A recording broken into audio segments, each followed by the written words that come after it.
열왕기상 6장 14절에서 38절까지 말씀을 살펴보도록 하겠습니다. 성전 외부 공사가 마치자 성전 내부 공사가 시작됩니다. 14절과 21절 등을 보면 솔로몬이 성전이 건축하였다고 표현하며 성전 건축의 총책임자로서 솔로몬을 강조합니다. 이러한 강조에는 몇 가지 중요한 의미가 담겨 있습니다. 첫째, 솔로몬이 이스라엘 백성의 대표임을 의미합니다. 둘째, 솔로몬을 통해 자신의 거처를 만들게 하신 분이 하나님이심을 강조합니다. 셋째, 하나님께서 다윗에게 내 아들이 내 이름을 위하여 성전을 건축할 것이라고 하신 그 약속을 성취하심을 알려줍니다. 넷째, 솔로몬이 하나님의 말씀과 다윗과의 명령에 순종하고 있음을 강조합니다. 성전 외부 벽은 돌로 지었다면 성전 내부는 모두 두로왕 히람에게서 받은 나무로 입혔습니다. 성전 안쪽 벽, 성전 바닥부터 천장까지는 백향목 널판으로 둘렀고 성전 마루는 잣나무 널판으로 덮었습니다. 성전 안쪽을 덮은 백향목 널판에는 박과 활짝 핀 꽃이 조각되어 있었고 그릇과 종려나무의 문양을 새겨 아름답게 장식하였습니다. 성전 안쪽 전체를 백향목으로 마감함으로 돌이 보이지 않도록 하고 내소와 외소를 분리합니다. 성전의 가장 뒤쪽부터 지성소와 성소가 위치했습니다. 성전 뒤쪽에서부터 20규빗이 되는 지점에 바닥부터 천장까지 백향목 널판으로 가로막아 성전의 내소, 곧 지성소를 만들었습니다. 지성소는 문자적으로 거룩한 중에 가장 거룩한 집이라고 하는 의미입니다. 내소에는 하나님의 언약궤와 두 개의 그룹 형상으로 만들어진 속죄소가 위치했습니다. 외소는 내소인 지성소를 제외한 나머지 공간인 성소입니다. 성전 내부는 총 길이가 60규빗, 너비가 20규빗입니다. 지성소는 정방향으로 길이, 너비, 높이가 각각 20규빗입니다. 성소는 직사각형으로 가로 40규빗, 세로 20규빗입니다. 21절과 22절을 보면 솔로몬이 성전 내부, 즉 내소인 지성소와 외소인 성소를 모두 금으로 입혔다라고 말씀합니다. 역대하 3장 8절에 의하면 성전 내부를 금으로 입히는데 600달란트가 들었다고 기록합니다. 이 달란트는 약 34.2kg으로 9,120돈, 현재 시세로 환산하면 약 7,450만원 정도입니다. 600달란트는 447억 정도로 엄청난 금액입니다. 솔로몬이 이토록 엄청난 양의 금으로 성전을 장식한 이유가 무엇일까요? 자신의 부를 자랑하기 위함입니까? 성전을 드높이기 위함일까요? 명예를 드높이기 위함일까요? 그렇지 않습니다.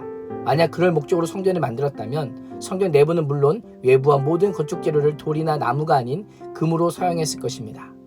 성전 내부를 가득 입힌 금은 하나님의 고결하심과 순전하심을 상징합니다. 하나님의 하늘 성전의 모형인 땅의 성전이 하나님의 임재로 인해 얼마나 영광스러운 곳이 되었는지를 보여주기 위함입니다. 금이 아닌 언약궤와 하나님의 말씀과 말씀에 신실하신 하나님의 임재가 성전을 영광스럽게 하듯이 우리의 인생과 공동체를 영광스럽게 하는 것은 하나님의 말씀과 말씀에 순종하는 삶과 임마누엘 하시는 예수 그리스도의 아름다운 동행인 것입니다.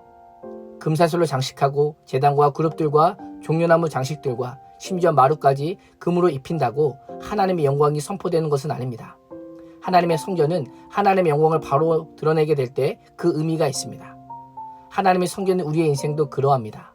사람은 외모와 외면을 보지만 하나님께서는 마음의 중심을 보십니다. 우리의 심령이 하나님 앞에서 진실하고 하나님과 세상을 향해 경건하기를 원하십니다. 말씀의 통치 안에서 영과 진리로 예배하는 자들이 되기를 원하시는 것입니다. 23절에 보면 내소 안에 감람나무로 각각 10규빗 길이의 그룹 한 쌍을 만들어 금을 입힌 후에 지성소 중앙에 두었습니다. 두 개의 그룹은 하나님 곁에서 하나님을 섬기고 보좌하는 천사들을 상징합니다. 또한 이 공간이 거룩한 공간임을 의미합니다. 이것은 교회는 세상 가운데 있지만 세상으로부터 구별되어야 함을 의미합니다. 세상과 구별되는 삶의 태도와 가치관을 가져야 하는 것입니다. 오늘날 교회가 지탄받는 이유 중에 하나는 예수 그리스도의 향기로 가득해야 할 교회가 썩은 냄새를 풍긴다라는 것입니다. 이 시대의 성전이 우리의 말과 행동과 삶에서 도무지 하나님을 찾아볼 수 없다라고 이야기합니다. 어떻게 하면 성도로서의 구별됨과 거룩함을 유지할 수 있을까요? 38절은 그 답을 알려주고 있습니다. 11째의 불월 곧 8째 달에 그 설계와 식양대로 성전 건축이 다 끝났으니 솔로몬의 7년 동안 성전을 건축하였더라 라고 말씀합니다. 열왕기 저자는 솔로몬이 그 설계와 식양대로 성전 건축을 다 끝냈다라고 기록합니다.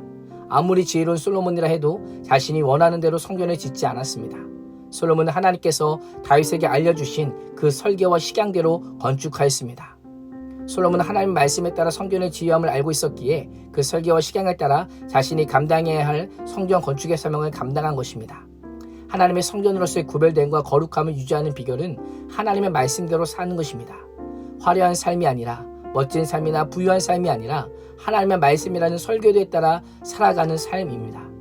하나님께서는 우리에게 그 무엇도 흔들 수 없는 구원의 반석이자 인생의 터이신 예수 그리스도를 보내주셨습니다.